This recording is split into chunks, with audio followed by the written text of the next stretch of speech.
Om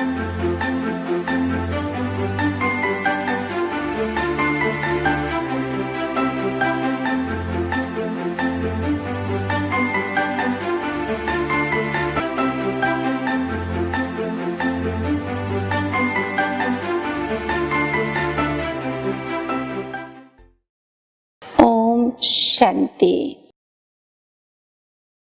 meditation for inner treasure series में आपका हार्दिक स्वागत है। जीवन जो बहुत ही अमूल्य है और अमूल्य जीवन को बहुत ही खुशी से व्यतीत करना यह उससे भी बड़ी अमूल्य बात है।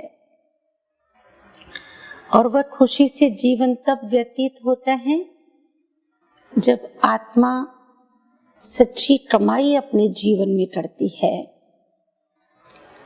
तो आइए, सच्ची कमाई क्या है, कौन से खजानों से हम अपने जीवन के अंदर संपन्नता महसूस करते हैं, इस बात को समझने के लिए एक छोटी सी कहानी आपके साथ शेयर करती हूँ। एक राजा था जो अपने व्यवहार में, स्वभाव में न्यायप्रिय और प्रजावत्सल, प्रजा को अपनी संतान की तरह प्यार देने वाला और साथ में धार्मिक वृत्ति का, प्रजा के कारोबार को भी बहुत सुचारू रीति से और साथ साथ में अपने इष्ट देव की पूजा में, सिमरण में ही वह अपने समय को सफल करता था।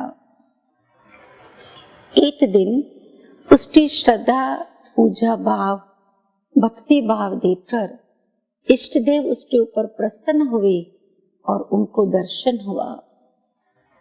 दर्शन के बाद इष्ट देव ने कहा, राजन, मैं आपकी सच्ची भक्ति के ऊपर प्रसन्न हुआ हूँ। मांगो, क्या वर चाहिए, क्या आपकी इच्छा है। राजन तो खुशी से नहीं समा रहा था। भगवान ने स्वयं मुझे दर्शन दिया है। कहा, हे भगवान, आपकी दया दृष्टि से मेरे पास सब कुछ है। आपका दिया हुआ भरपूर खजाना है। राज्य के अंदर कारोबार भी बहुत सुख शांति से चल रहा है। आपकी असीम कृपा है। प्रजा से प्यार करने वाला राजा आगे बोला, हे भगवान, जैसे आज आपने मुझे दर्शन दिया है, मेरी इच्छा है कि आप सारे मेरी प्रजाजन को और मेरे स्वजनों को भी ऐसे ही आप दर्शन दें। भगवान ने कहा, यह तो संभव नहीं है। क्यों? क्योंकि मेरे दर्शन की प्राप्ति मेरी अभिलाषा रखने वालों को ही मिलता है, जिनकी मेरे में श्रद्धा और आस्था है, उन पात्रों को ही ये दर्शन होता है। परंतु राजा ने कहा, नहीं भगवान, आपको मेरी प्रजा को भी और मेरे स्वजनों को भी जरूर दर्शन देना होगा। तो कहा जाता है ना कि भगवान कभी कभी सच्चे भक्तों की प्रेम की डोर में बंध जाता है। आखिर उस भगवान को भी उस भक्त की अर्जी माननी पड़ी और कहा, ठीक है राजन, तुम कल अपनी प्रजा के साथ और अपनी प्रियजनों के साथ इस पहाड़ी के नीचे आ जाना और मैं तुझे वहां पर सारी प्रजा के साथ दर्शन दूंगा। एक स्थान बता दिया कि इस पहाड़ पर, इस स्थान पे पहुंचना और मैं वहां पर सभी को दर्शन दूंगा। राजा के तो खुशी का पारावार नहीं रहा। राजा ने अपने सारे राज्य में, अपने नगर में ढिंडोरा पिटवा दिया। फला टाइम पर, फला स्थान पर सारी प्रजाजन जमा हो जाए, स्वयं भगवान जी दर्शन देंगे। राजा का यह आदेश सुनकर सारी प्रजा उस समय पर वहां इकट्ठी हो गई।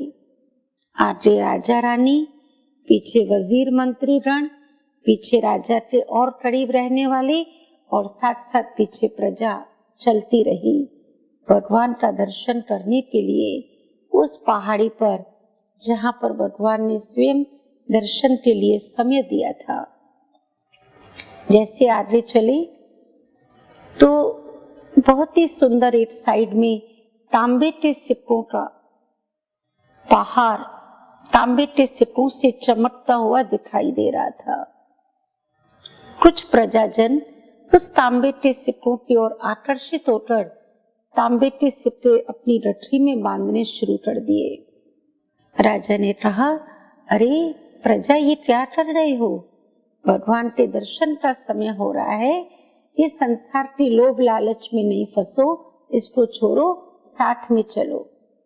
परंतु प्रजा ने सोचा ये सिक्के बाद में मिले ना मिले, भगवान के दर्शन तो बाद में भी हो जाएंगे। ऐसे कहकर पहाड़ से तांबे के सिक्के अपनी रठियों में भरे और आगे चल पड़े। राजा को जरा अजीब लगा, कैसी प्रजा है। और जब आगे चले तो ये क्या, चांदी के सिक्कों का पहाड़। कुछ प्रजा चांदी के सिक्के देखकर उसकी ओर आकर्षित हो गई और उसमें इकट्ठा करना, अपनी रठियां बांधना शुरू कर दिया और रठियां बांधते हुए अपने घर की ओर चले गए। यही बात सोच के भगवान तो आज नहीं कल मिल ही जाएगा, भगवान से मिलना है, कभी भी मिल लेंगे। ये चांदी के सिक्के पता नहीं कल मिले ना मिले, आज जमा कर लेते हैं। ऐसे करके काफी प्रजा जो है फिर वो चांदी के सिक्के के पहाड़ के बाद निकल गई। राजा रानी कुछ उनके स्वजन आगे बढ़ते रहे। जैसे और आगे बढ़े तो ये क्या, सोने के सिक्कों का पहाड़। अब तो जो रही हुई प्रजा थी वह अपने को रोक नहीं पाई। सोने के सिक्के कौन छोड़ेगा। राजा रानी से बात कर रहा है, देखो ना ये प्रजा कभी कहाँ ठहर जाती है, कभी कहाँ ठहर जाती है। रानी ने भी समर्थन दिया, हाँ सही बात है, जब भगवान के दर्शन का समय हो रहा है तो हमें अपना समय इन बातों में नहीं देना है। परंतु कुछ रही हुई प्रजा और कुछ राजा के प्रियजन उस सोने के सिक्के छोड़ नहीं सके और अपनी रठियां बांध के वो भी डर की ओर चल पड़े। बाकी रह गए राजा और रानी। वो आगे चले जहां पर स्वयं भगवान दर्शन देने वाले थे। जैसे ही आगे बढ़े तो ये क्या, सतरंगी हीरों का प्रकाश चारों तरफ बिखर रहा था। पूरा पहाड़ हीरों के चमक से भरा हुआ था। फिर तो रानी भी अपने आप को रोक नहीं पाई और फट से जाकर हीरे बांधने, हीरे अपनी गठरी में, अपने साड़ी के आंचल में डालने शुरू कर दिए। हीरों का आकर्षण रानी को भी अपने प्रभाव में ले लिया। कोई तांबे के सिक्के, कोई चांदी के सिक्कों के पीछे, कोई सोने के सिक्कों के पीछे और कोई हीरो के पीछे। और अकेला राजा ही उस स्थान पर, उस पहाड़ी पर जाकर पहुंचा। जैसे ही पहुंचा तो भगवान जी वहां पर खड़े थे।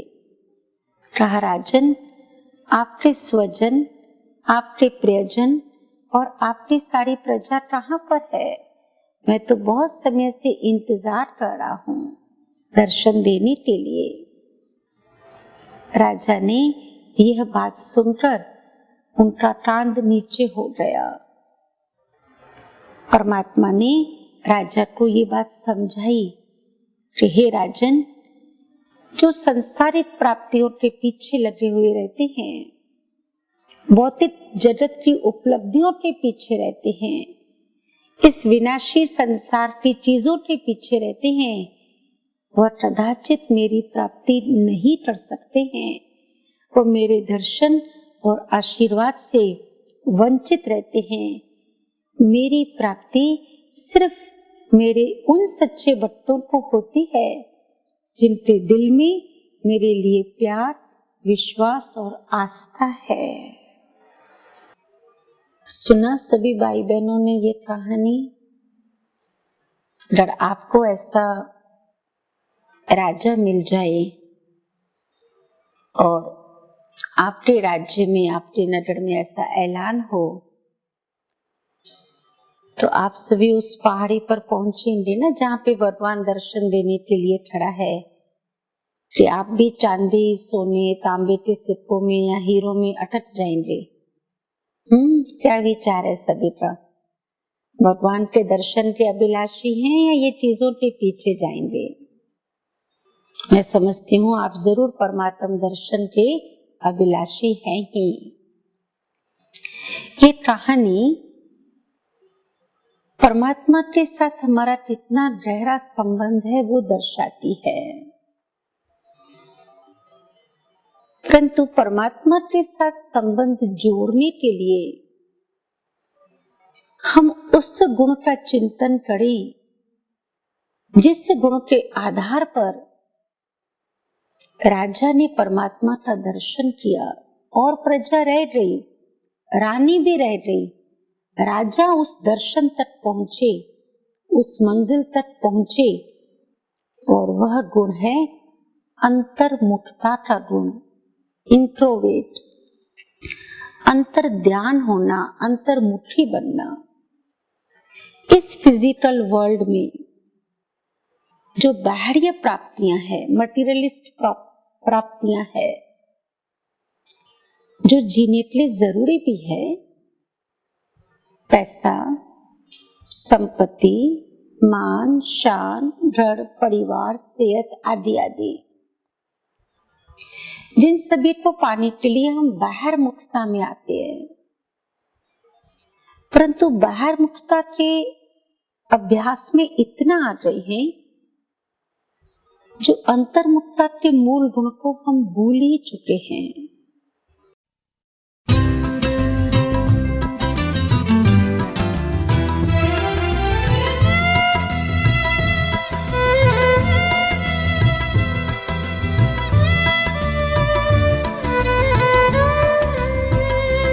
अंतर्मुखी ही रहना है, मुख से ना कुछ कहना है।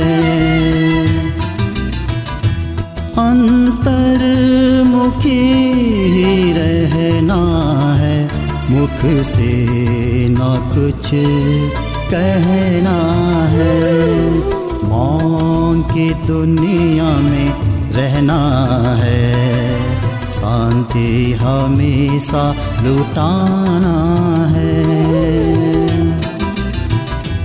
अंतर्मुखी ही रहना है, मुख से ना कुछ कहना है।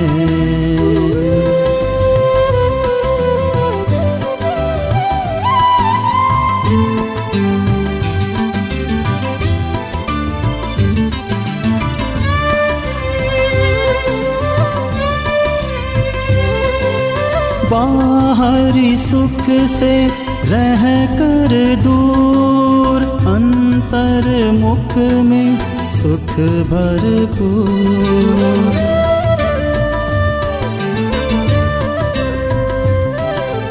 बाहरी सुख से रह कर दूर, अंतर्मुख में सुख भरपूर। शांति की सौगात लेकर जग को लुटाते रहना है।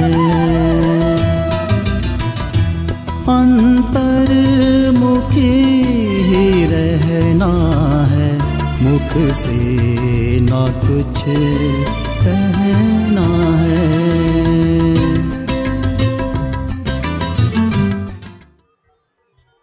छोटेपन में बुजुर्ग लोग हमें सिखाया करते थे, अंतर्मुखी सदा सुखी, अर्थात एक चुप सौ सुख।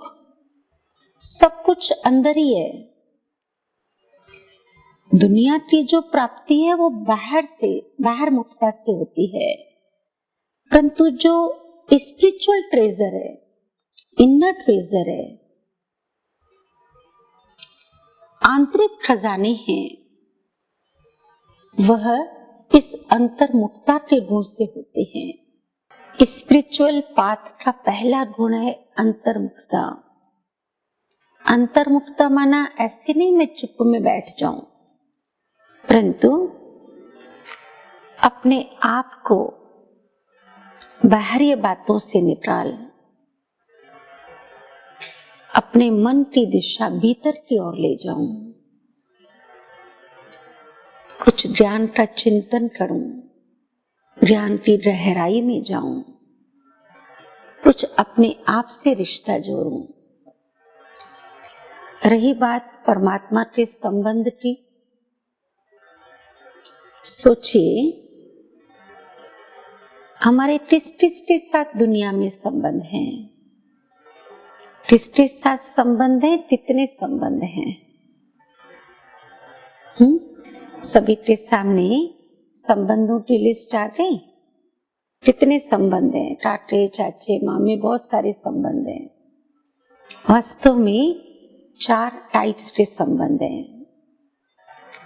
एक है खुद से रिलेशनशिप विथ सेल्फ। दूसरा है रिलेशन विथ अदर्स, जो दुनिया के रिश्ते हैं, समाज के रिश्ते हैं। तीसरा है रिलेशन विथ नेचर और चौथा है रिलेशन विथ गॉड।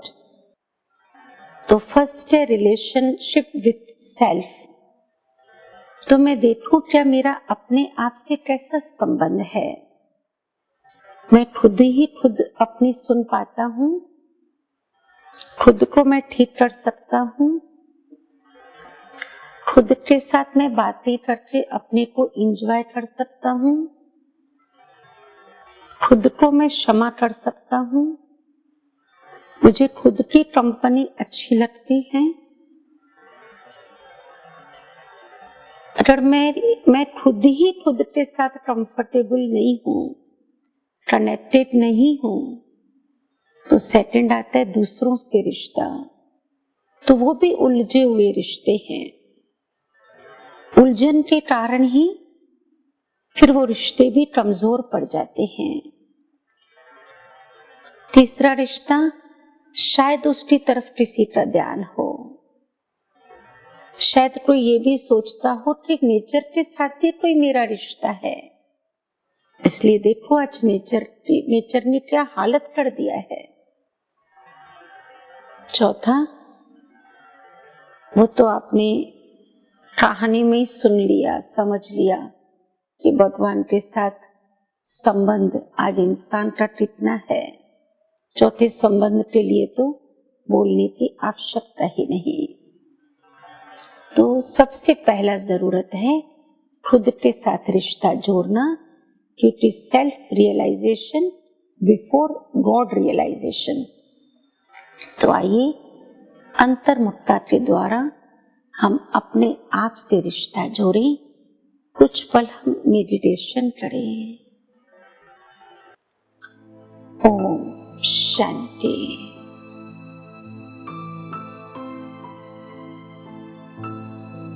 अपने बुद्धि रूपी कैमरा की डायरेक्शन को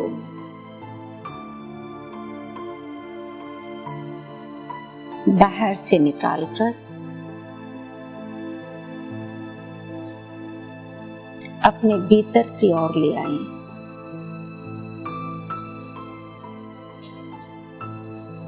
जैसे हम सेल्फी निकालते हैं।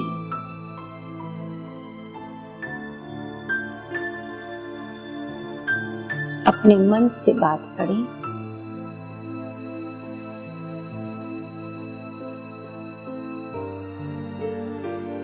मैं अपने जीवन में बाहर मुक्तता के अभ्यास में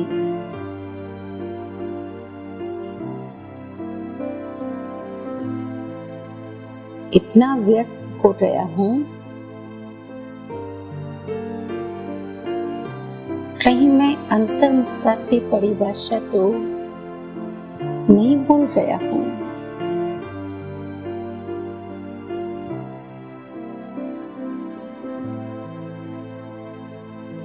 अपने को श्रेष्ठ चिंतन दे।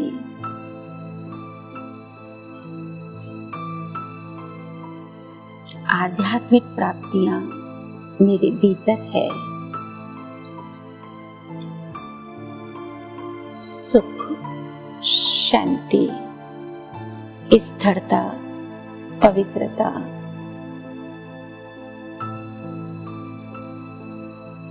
ये भीतर के खजाने हैं। मेरा अपने आप से अच्छा संबंध है। जितना मेरा अपने आप से अच्छा संबंध होगा, भीतर की और प्राप्तियां ज्यादा हो सकेगी।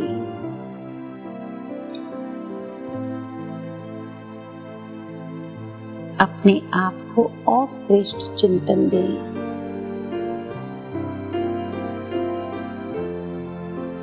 मैं अंतर्मुखी हूँ।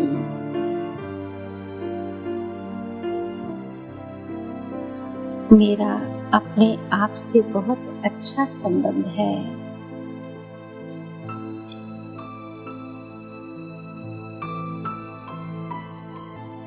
मैं अपने आप को अच्छा समझ सकता हूँ।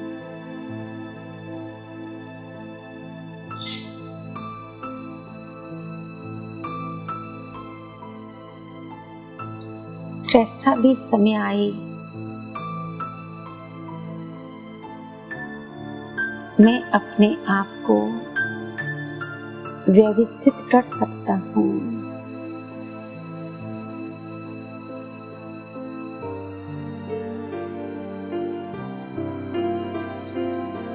मैं हमेशा अपने मन से बात करता रहता हूँ और मन भी मेरी बात सुनता रहता है।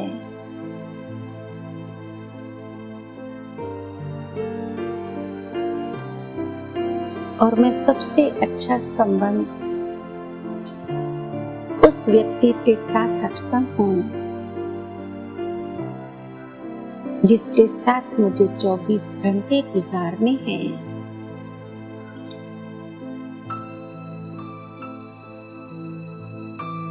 अर्थात मेरा अपने आप से बहुत अच्छा संबंध है।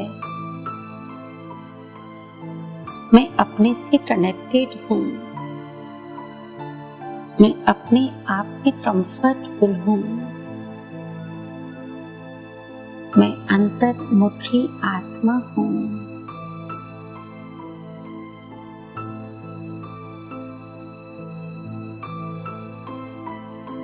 मैं सेल्फ को रियलाइज कर रहा हूँ।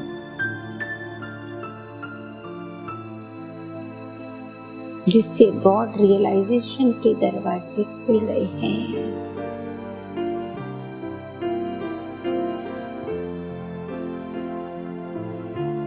ओम शांति शांति शांति।